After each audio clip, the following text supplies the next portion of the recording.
An army unit destroys 9 cars equipped with machine guns and kills terrorists in Aleppo.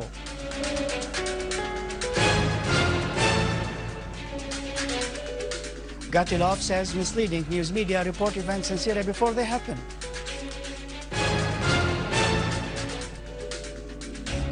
"133 people involved in events in Syria but committed no acts of killing turned themselves in."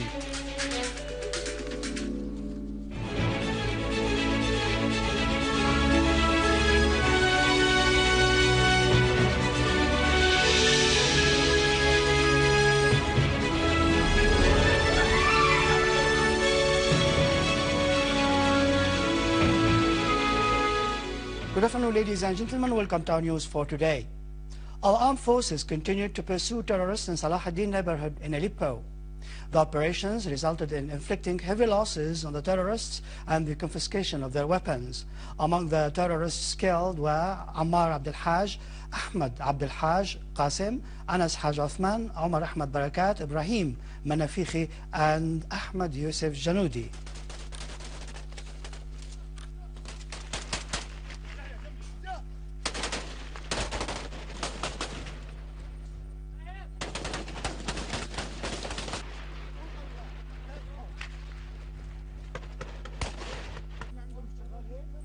The authorities have clashed with armed terrorist groups who were riding cars equipped with Doshka machine guns and assaulting citizens, perpetrating acts of killing and sabotage and cutting off roads in Daret Azza and Kibtal Jabal in Aleppo suburbs. An official source and the governorate said the clashes destroyed 9 cars and killed all terrorists inside them.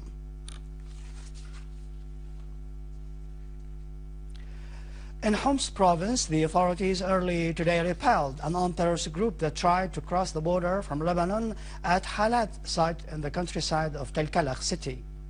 Sana reporter quoted the source in the province as saying that the armed terrorist group fired machine guns and missile shells from inside the Lebanese territories at the Bousia border crossing to cover another group that attempted to infiltrate at Halat site.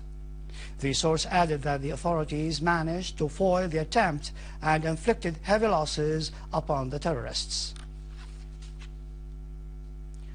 In their pursuit of the armed terrorist groups, the authorities cleared al-Qarabis neighborhood and Homs from terrorists and restored security and stability to the place.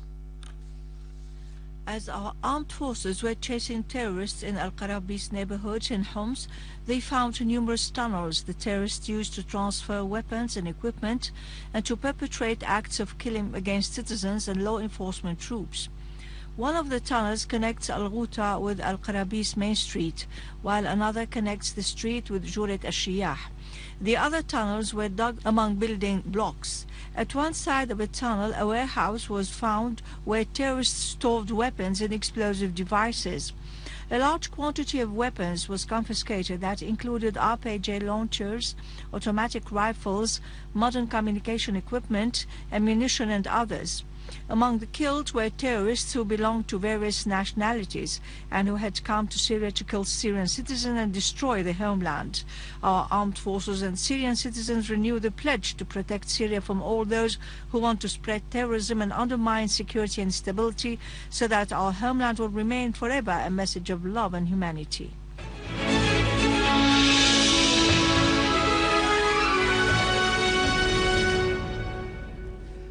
Russian Deputy Foreign Minister Gennady Gatilov has said some news media resorts to coverage of events in Syria before they happen. Gatilov wrote in his page on Twitter website that the misleading news media are trying with all means to compensate for what the opposition could not realize. He considered the situation in Aleppo as being difficult.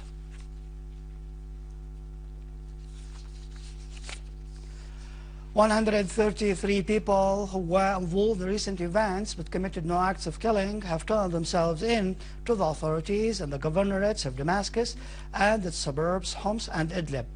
The citizens were released to go back to normal life after pledging not to take up arms again, take part in sabotage acts or participate in any activity that affects Syria's security and stability in the future." With this, we conclude our news bulletin for today. For more news about Syria and the region, you can visit our website in English, syrialine.org.